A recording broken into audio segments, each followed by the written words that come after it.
तिवसा तालुक्याअंतर्गत येत असलेल्या शेंदुर्जना बाजार येथील ग्रामपंचायत कार्यालयामध्ये महिला दिनी राष्ट्रीय शाश्वत शेती अभियानाअंतर्गत जमीन आरोग्य पत्रिका सन 2020 ते 21 शेतकरी प्रशिक्षण व राष्ट्रीय अन्न सुरक्षा अभियान पीक पद्धतीवर आधारित अभियान तालुका कृषी अधिकारी तिवसा यांच्यातर्फे अभियान राबविण्यात आले होते। या अभियानात शेतकऱ्याला जैविक शेतीपासून होणारे फायदे आणि रासायनिक खते व औषधांपासून होणारे नुकसान, जमिनीची सुपीकता कशा प्रकारे वाढेल याबद्दलचे शेतकऱ्यांना मार्गदर्शन डॉक्टर के.पी. सिंग शास्त्रज्ञ यांनी केले। या कार्यक्रमाला कृषी सहाय्यक एस.जे. खडे, एस.एल. पंधरे खंडारे व ग्रामपंचायत सरपंच प्रतीक्षा कुरडकर, दीपाली उमप, तलाठी वानखडे, दामोदर निमकर, विशाल सावरकर, दीपक सावरकर, मुकुंद बोडखे, निखिल काळे, बाबाराव देवळे, प्रशांत कुरडकर आदी गावातील मंडळी उपस्थित होती। यावेळी महिला दिनानिमित्त शेंदुर्जना बाजार येथील नवनिर्वाचित सरपंच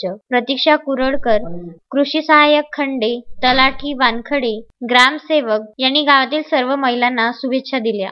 रामचंद्र मुंदाने, विदर्भ न्यूज, तिवसा।